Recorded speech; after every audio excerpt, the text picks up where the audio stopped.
असा आवडावा, नुसत्या रूपाकडे बघून नाही, काय त्याची जीन्सची पॅन्ट, काय त्याचं शर्ट, काय त्याचा चष्मा, काय त्याला मोटरसायकल, काय त्याच्या दाढीचा कट, काय त्याच्या पिळदार मिश्या, आणि याला भुलली आणि मायबाप सतारबाईच्या मिरच्या तोडायला.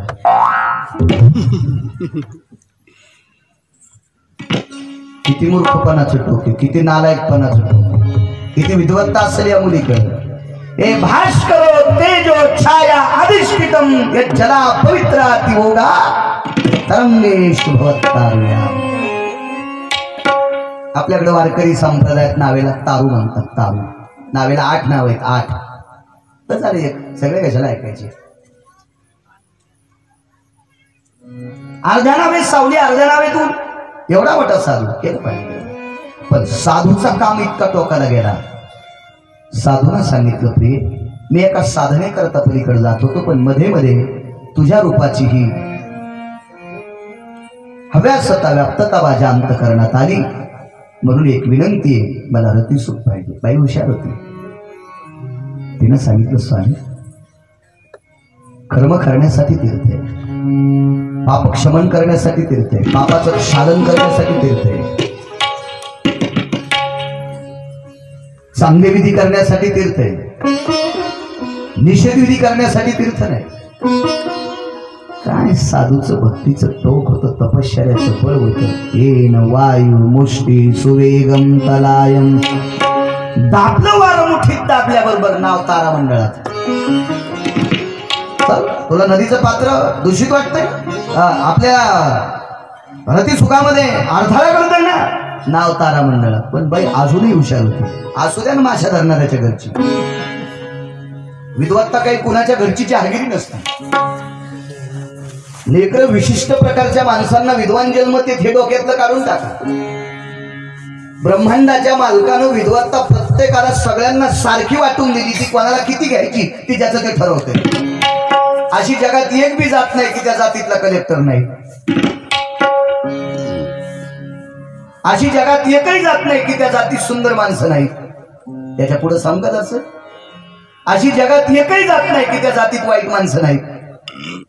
आणि अशी जगात एकही जात नाही की त्या जातीत चांगली माणसं नाही.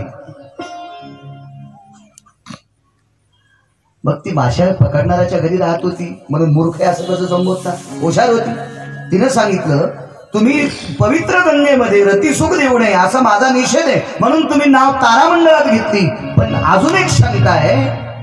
मानवीन देह हिताय च भास्करो लुप्तम नैव मिलनश्वहा. भारतीय संस्कृतीमध्ये सूर्याचे किरण जोपर्यंत आहेत तोपर्यंत स्त्रीशी संग करता येत नाही हे निषेध आहे. सुटकी वाजल्याबरोबर सूर्याला पळून लावलं. पण म्हातारा अधिकारी असेल ते दुपारच्या 1:30 वाजता दिवस माळवला. सुटकी वाजल्याबरोबर सूर्य दुसऱ्या देशात, तिकडं प्रकाश इकडं अंधार. काय शक्ती, काय शक्ती, काय शक्ती. याचा पुरावा दुसरीकडे लावता येतो. किती वेळ बोलता येते. ज्या साधूला गंगेतली नाव तारामंडळात नेता येते त्याचं वार ताब्यात आहे. वायू सुमुष्टी वेगेशु दाबले वार.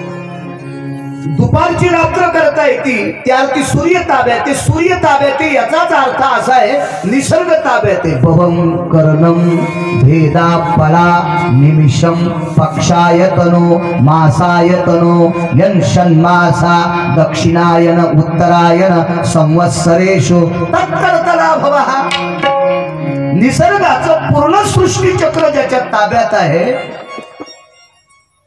पण तो त्या माणसाचा काम ताब्यात नाही.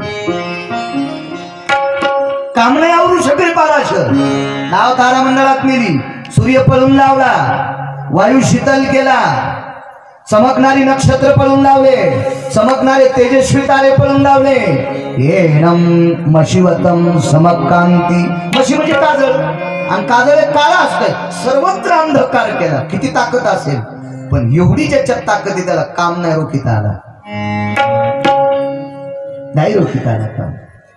आणि त्या स्त्रीशी संग, तिच्यापासून जो पुत्र झाला एवढा बुद्धी प्रगल्भ होता, एवढा बुद्धी प्रगल्भ होता, त्याचा व्यासंगच मोजता येत नव्हता. म्हणून मुनिश्री व्यास नाव ठेवलं. व्यासो नारायण महाराज की जय. भव भागवते पुराणे अद्रिकायाम स्थित प्रसंगो पाराशरं पानिग्रहयं भव भागवते पुराण.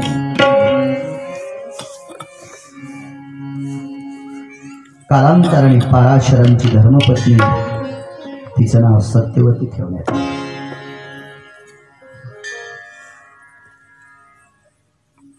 पण माशीची कन्या आहे, पाण्यातील माशाची कन्या आहे, म्हणून ज्याच्यापासून जन्म झालाय त्याची गंध अंगाला होती. गंध म्हणजे वास. तो माशीचा वास तिच्या अंगाचा येत होता, म्हणून तिला दुर्गंधा नाव ठेवलं. आणि श्रीमद भागवतात तिला मत्स्यगंधा म्हणतात. माशीच्या अंगाचा वास, मत्स्यगंधा. पण कालांतराने पाराशरांच्या आश्रमावर फार ज्ञाती साधू आले, अधिकारी महात्मे आले. खरं तर आपण कोणालाही साधून कोणालाही महात्मा म्हणतो, ते म्हणणाऱ्याच्या मनाचा मोठेपणा आहे. पण मी 2631 गावं महाराष्ट्रातली पाहिली. उगच मी असा मनाला एक विचार करतो, गिरगावकर, काही साधना करणाऱ्या माणसांच्या पायाला चिटकलेल्या मातीच्या कणा इतका पण तुझा परमार्थ नाही. मी निमूटपणे सहन करतो, इमाने इतबार सहन करतो की मी नाही त्या योग्यतेचा माझ्या मनानं म्हणतोय मी. तरी पण तुम्ही माझं दर्शन घेतलास, तरी पण तुम्ही माझ्या पुढे बसले. हा माणसांचा मोठेपणा आहे. हा प्रत्येकाच्या तुमच्या अंतःकरणातला श्रीमंतपणा आहे. पण कोण साधू, कोण योगी, कोण तपी, कोण अनुरागी, कोण जपी, याचं मात्र आगळं वेगळंच वाटतं. भला एखादा भागवत सांगतो म्हणजे फारच अधिकारी नाहीये. सांगण्याची शैली, आकलन शक्ती, पाठांतर आणि ते वदवण्याची शक्ती देणारा जगाचा मालक आहे. पण हा फार सांगतोय म्हणजे परमार्थातल्या लायकीचा आहे असं डोक्यातलं कारण. रई वरण लवचिक करण्यासाठी सुद्धा वापरते. रई दह्यातलं लोणी करण्यासाठी सुद्धा वापरते. आणि रई अग्नी प्रज्वलित करण्यासाठी सुद्धा वापरते. कुठं जर यज्ञ असेल, त्या यज्ञामध्ये काही असते काहींचं मनोगत की आपल्याला काळी ओढायचीच नाही, आपल्याला दुसरा विस्तव त्याच्यात टाकायचाच नाही, हा प्रज्वलित करायचा. मग त्यावेळेला ती रई त्याच्यामध्ये विशिष्ट प्रकारच्या समेदा ते लाकडं वगैरे टाकतात आणि घामाघूम होस्तर ती रई लावतात. त्याच्या घर्षणानं त्याला अग्नी प्रज्वलित होत असतो. म्हणजे रई तिथं अग्नीच्या रूपानं क्रोधी तत्वात येते. ती रई अग्नीच्या रूपानं क्रोधी तत्वात येते. आता वरण जर भरपूर असेल तर घरी सुद्धा बारकी रई असते बायकांकडे. आता हे कुकर आल्यापासून ते इतकं पातळ करायलंय की रईचा संबंधच नाही. मग ते वरण करण्यासाठी ती रई फिरत असते. तिचं काय काम आहे माहितीये का? त्या वरणाच्या कुठं तिथं राहिलेल्या डाळीचा जो भाग आहे तो एकदम सखल आणि बारीक करून करून करून करून करून त्याला मऊचिक करणं हे रईचं काम. पण लोणी काढते का? नाही. तिथं स्वयंदातृत्वा यतम भेदायाम पराम वर्चस्व स्थिती. रवी वर्णावर स्वतःचं वर्चस्व गाजवते आणि त्याला लवचिक करते. तिथं मोठेपण आहे. रवी लाकडावर वर्चस्व गाजते आणि क्रोधी स्वभावात अग्नी प्रज्वलित करते. हे तिचं वर्चस्व आहे. पण तीच रई जर दह्यात टाकली तर जगातलं सर्वात मोठं लवचिक आणि कोमल पदार्थ बाहेर काढते. त्याला लोणी म्हणतात. रई एकच आहे ना. एकच राहील पण भिन्न ठिकाणी वापरले. तसं माणसाचा बुद्ध्यांक आहे. एखाद्या वेळेस मी सांगतो याच्याही पलीकडे एखादा मुसलमान समाजाचा माणूस भागवत चांगलं सांगेल,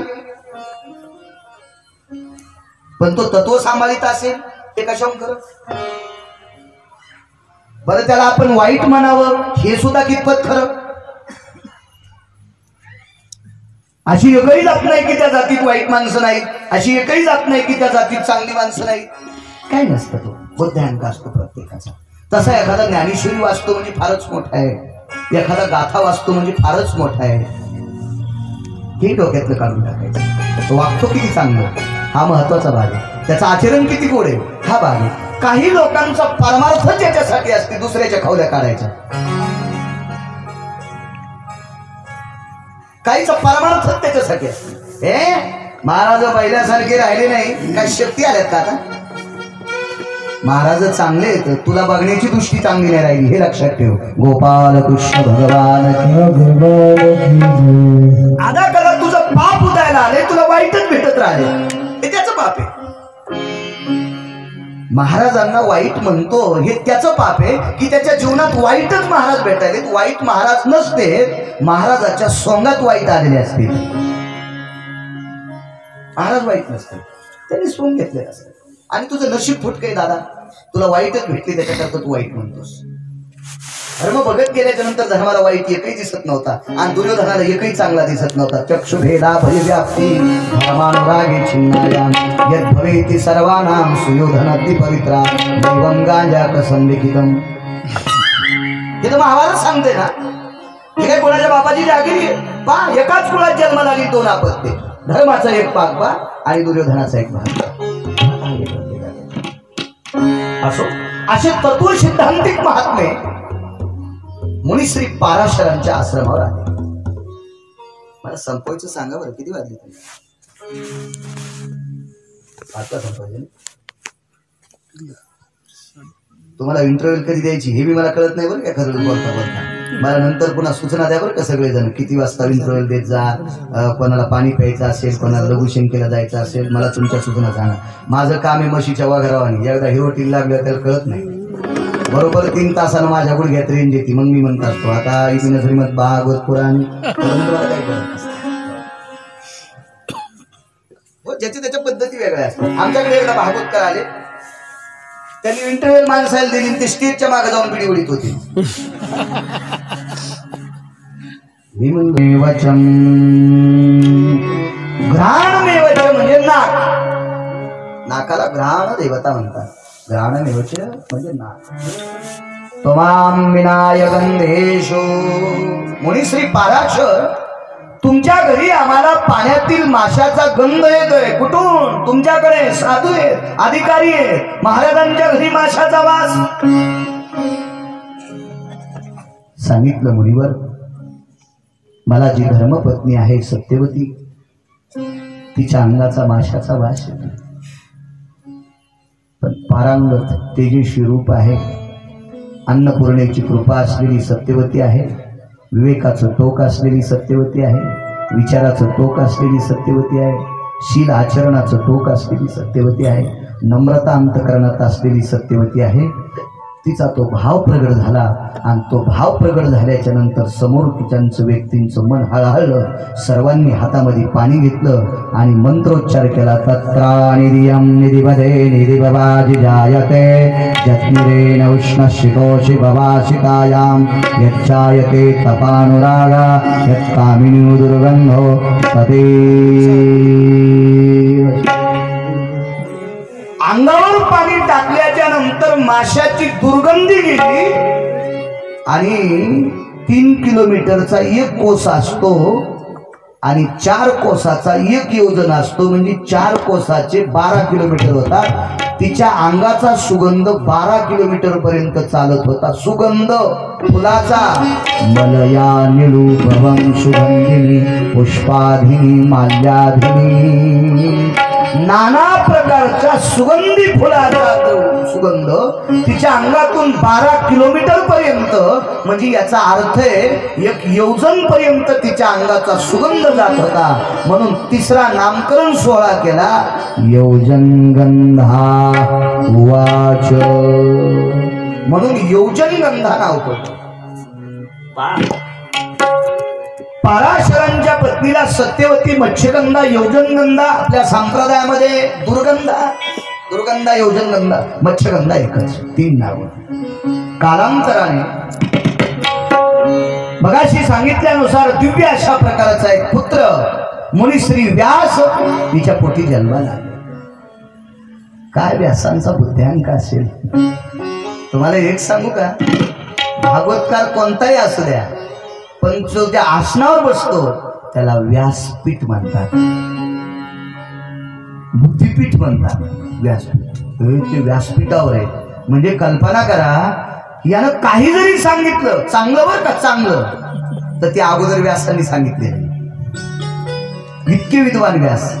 कालांतराने त्या व्यासांचं लग्न एका वटिका नावाच्या स्त्रीशी झालं. तिचं नाव वटिका होतं. किती सुंदर नाव पाहा. वटिकास्ति कामिनी व्यासा भवाया उत्करमसु लग्नेषु ततमंगलाना. दिव्य अशा प्रकारचं लग्न झालं. वटिका नावाच्या महान तपस्वी अनुरागिनी त्या स्त्रीच्या हृदय कमळामध्ये मुनिश्री व्यासांचं बीज वाढत होतं, गर्भ वाढत होता. व्यासांना असा आनंद झाला, चला आपण या करोनातून मुक्त होतो. मी एकदा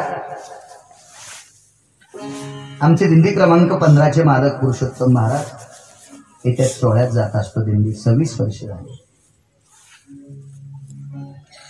त्यांना मी एक वृंदावनला सप्ताह करायला लावला. म्हणजे महाराज करा सप्ताह, तुमच्या वगैरे आम्हाला येता येईल. आणि मग आमची ती जुनी परंपरा आहे, रथाच्या पाठीमागं 15 क्रमांक, माऊलीच्या स्थळावर कीर्तन वगैरे. चांगली व्यक्ती, जुना व्यक्ती, संभादादा, बापसाहेब माधव. आमच्या परिसरात संभादादा फार विद्वान व्यक्ती. संभादादा त्याला फार मोठी व्यक्ती. आम्ही तिथे गेल्याच्या नंतर मग बरीच 5 दिवसाचा भागवताचा सत्संग होता. भागवतातले विषय मगाशी आमचे ते महाराज बोलत होते तसे स्वयंपाक होईपर्यंत मी 2-2.5 तास मस्त भागवतातला प्रवचन भागवतावर करायचं. मग काही आपल्या परिसरातली काही तिकडे भागवत शिकायला गेलेली बरीच विद्यार्थिनी, तर चला बाळू महाराज आपल्याकडे आले ते. तर मग तिकडचा एक साधू येऊन बसला होता. तर त्याला काही मराठी कळत नव्हती, मला हिंदी जमत नव्हती. पण आपल्याकडची काही पोरं होती, त्यांची शिष्य, त्यांनी विचारायचं आजच्या कथेत काय सांगितलं. मग ते त्याला मराठीत सांगायचे त्या महाराजांना. क्या बात है, तुम्हारे महाराष्ट्र में इतना सब अच्छा. हो. आणि मग त्या साधूच्या तोंडातून पड उसको नुगई आहे. ते म्हणले हो है. नुगई म्हणजे बायकोच ना. ते म्हणले त्याला बायको आहे का. मी इथं सांगतोय पाराशरांचं, व्यासांचं आणि वटिकेचं नुगई आहे. बोले कुछ काम करणे. विद्यार्थी म्हणले महाराज आम्ही ज्यांच्याकडे शिकतो त्यांनी तुमच्या विद्वत्तेला न वाजलं, पण तुम्ही लग्न केलं याच्यावर त्यांना दुःख आहे. मग मी विचारलं, मी म्हणलं मी तोडकी मोडक्या हिंदीत विचारी. महाराजजी मैंने लग्न केलं. तसं काय बोलला. मला काय ओरिजिनल हिंदी आहे ना तुमची. तसं काय बोलला. मेरे को बायको है. समजून घ्या ना, मला खरंच येत नाही हिंदी, असंच समजून घ्या, काय हरकत आहे. महाराजांना सांगितलं तुम्हारे महाराष्ट्र के लोग यही तो गलत काम करते, लुगाई बनाते. त्या महाराजाला सांगितलं महाराज शांती ब्रह्म एकनाथ महाराजाला धर्मपत्नी होती. यमधर्माचा संवाद आहे. शांती ब्रह्म एकनाथ महाराजांपेक्षा कितीतरी टोकाचं काम गिरिजा काकीचं पवित्रतेत होतं. काय संसारात बाधक ठरल्या गिरिजा काकी. श्रीमंत श्री जगद्गुरु तुकोबारायची एक पत्नी अण्णांनात करता जरी गेली असतील तर पुण्याच्या आबाजी गुळवेंची कन्या जिजाबाई तुकोबारायने काही खाल्ल्याशिवाय पाण्याचा थेंब पेत नव्हती. काय वाईट आहे संसारात. आणि मग मी सांगितलं काय संसारात बायको करणं काही इचूट असले इतकं वाईट. तो काही इचू आहे कधी काय असं थोडंच. माणूस ब्रह्मचारी राहिला म्हणजे फार अधिकारी असतो कोण म्हणतंय. आणि संसारिक आहे म्हणजे वाईट आहे असं कोण म्हणतंय. ज्यानं त्यानं आपोआपल्या पदावर स्थिर राहायचं, आपल्या पदाची आचारसंहिता सांभाळायची, त्याला पवित्र म्हणत असतात. संन्याशीबाई ते आपल्यात बसले, ते त्यांच्या त्यांच्या पदावर आरूढ आहे. पण ते जर संसारिकाला नाव ठेवत असतील किंवा संसारिक संन्यासाला नाव ठेवत असेल तरी चांगला नाही. ज्यानं त्यानं ज्याच्या त्याच्या पदावर आरूढ असायचं, आरूढ असायचं. पा मुनिश्री व्यासांना आनंद वाटतोय की आता आपण या संसाररूपी वेलीला दिव्य अशा प्रकारचं एक फुल पाहतो. फुल संसाररूपी पती पत्नी पासून झालेलं आपत्य एक प्रपंचरूपी वेलीला आलेलं एक पुष्प आहे, फुल आहे, फुल आहे. एक शपथ प्रमाण मी ऐकलं तर मंगलाष्टकामध्ये. ते मंगलाष्टक खरं तर पुराणात नाही रचलेले. सुख संसारी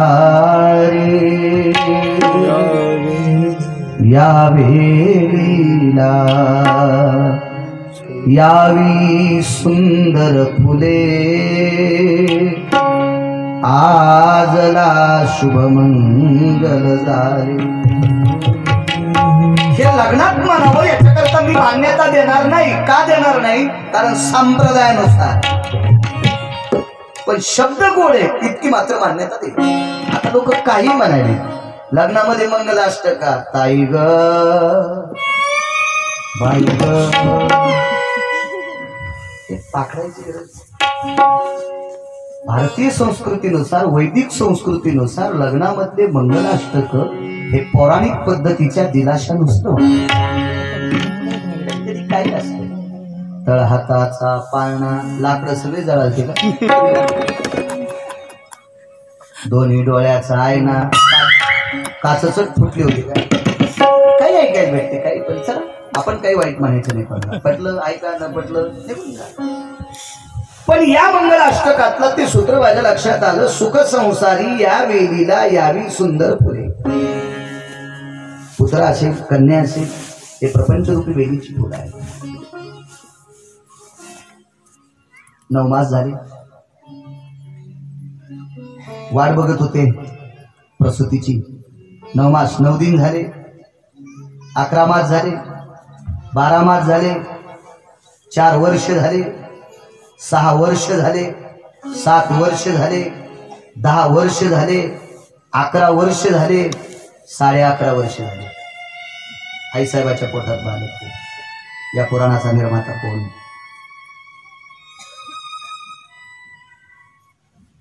मुनिश्री व्यासांनी धन्वंतरी नावाचा एक महान वैद्य आमंत्रित केला.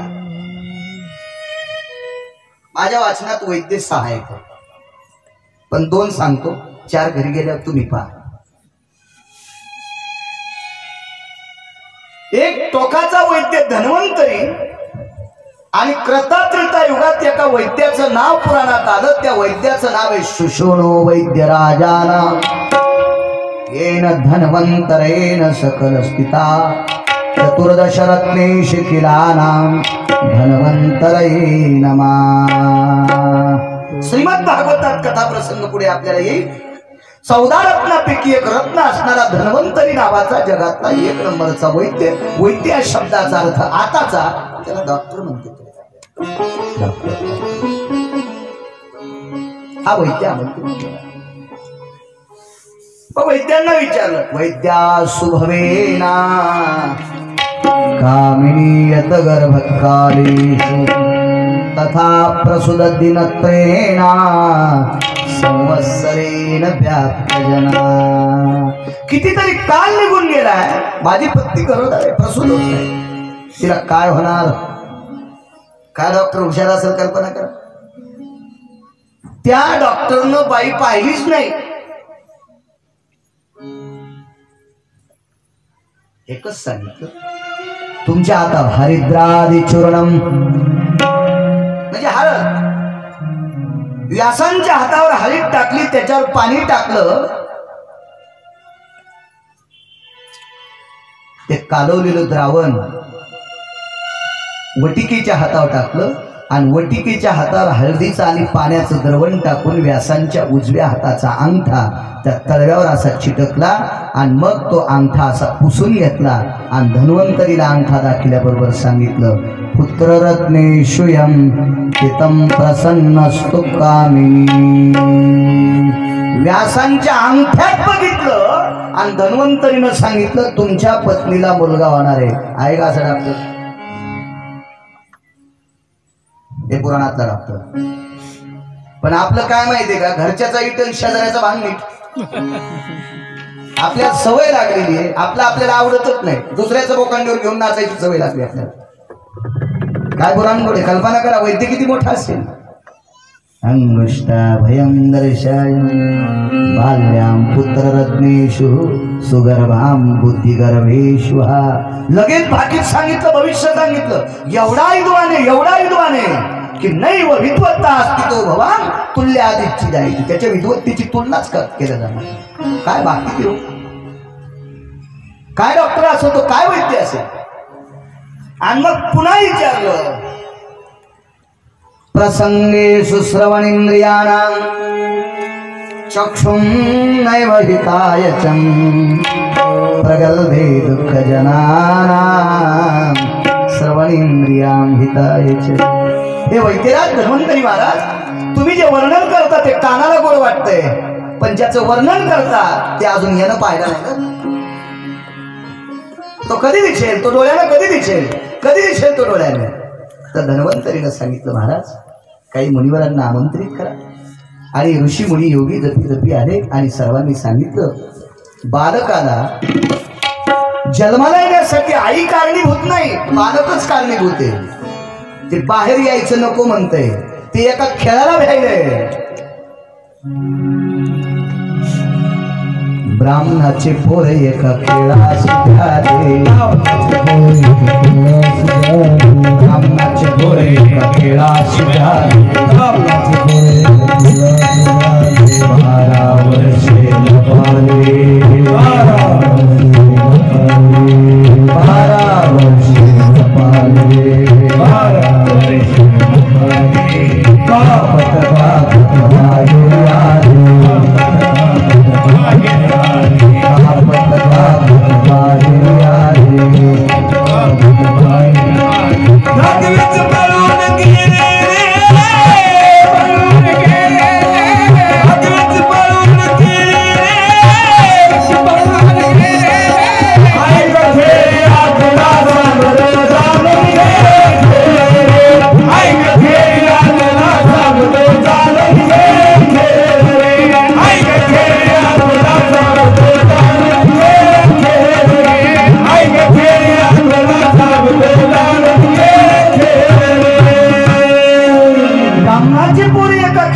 आले, ते 12 वर्ष लपाले रे.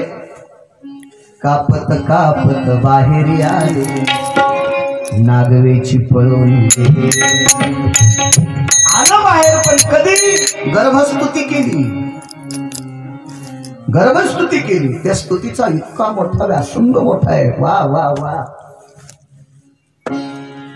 पुढे त्याचं तुरळक रूपांतर गर्भसंस्कारावर झालं. आईच्या पोटामध्ये बालक असताना तिनं काय संस्कार करावे, काय खावं, काय प्यावं, कसं बोलावं, तिची जीभ किती लांबावी, टाळूला किती वाऱ्या चिटकावी, दातावर किती वेळेस आदळावी, बोलण्याचे वलय असते.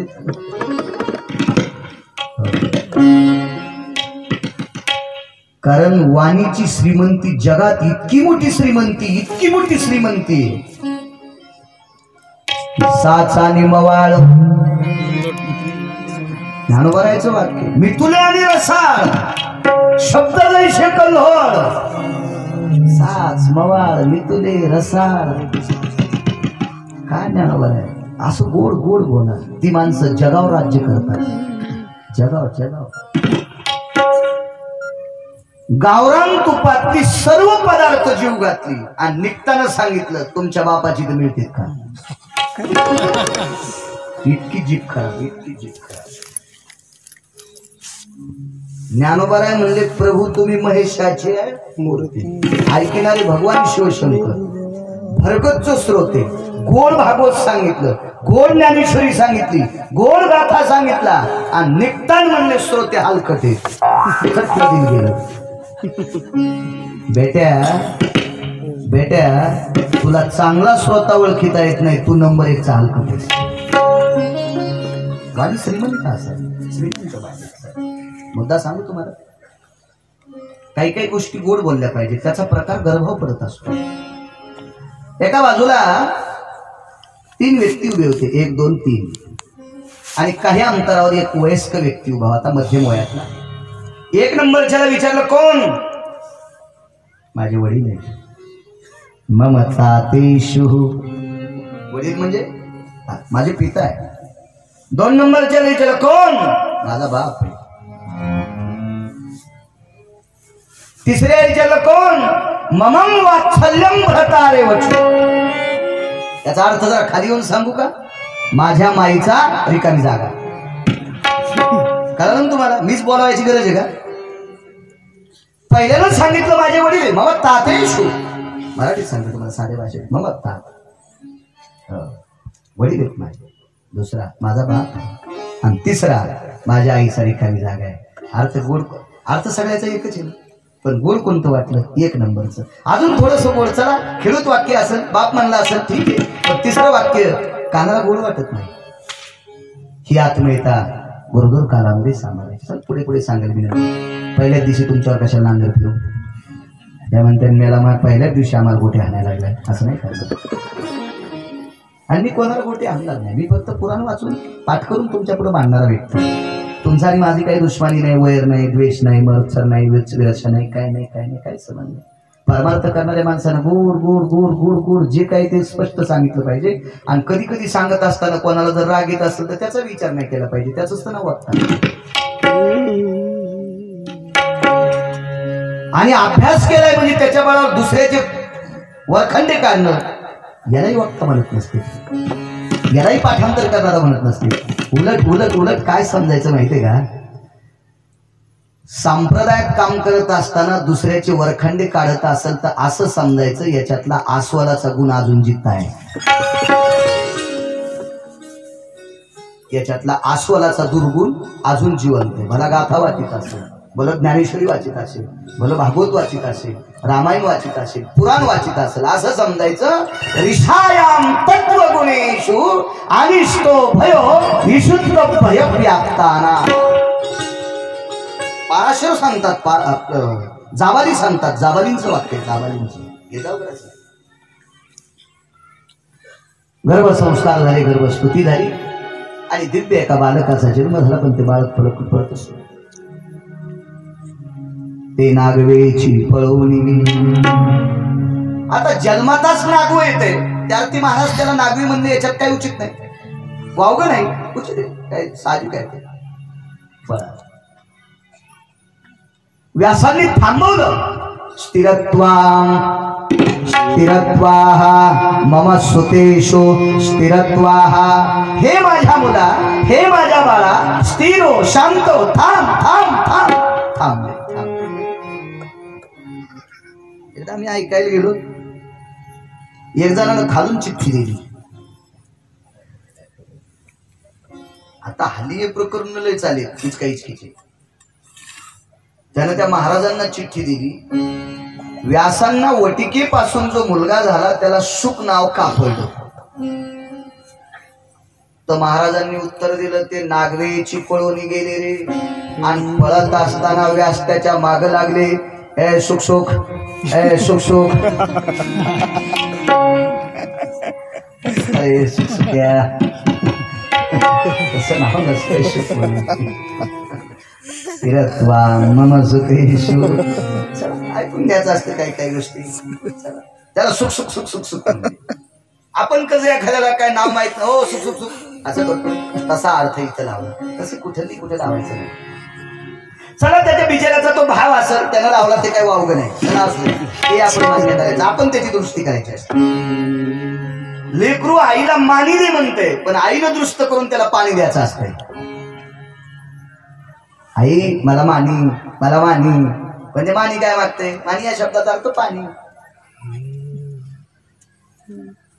ते बोबड बोलत असत, पण आईने त्याच्या बोबड्या अर्थाचा अर्थ गोड करून तो स्वीकारायचा असतो.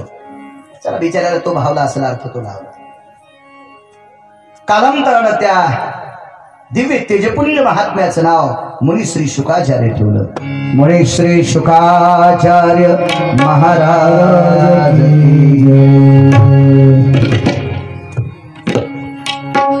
प्रश्न आहे उद्धवाचा, हे मग शुका नामा शिशेषु हे शुक हे नाव का ठेवलं?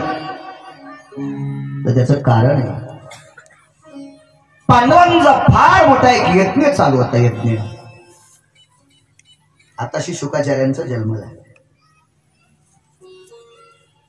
पाहू आता भागवत कसं सांगतात. त्यांनी तो गोड सांगितलंय, ते वाचून मला तुम्हाला सांगायचं. भागवत काय माझं बोलत आहे. एक जण म्हणला महाराज तुमचं भागवत चालू आहे. अरे म्हणलं भागवत कृष्णाचं आहे रे, सांगायला मी माझं भागवत कोण ऐकलं?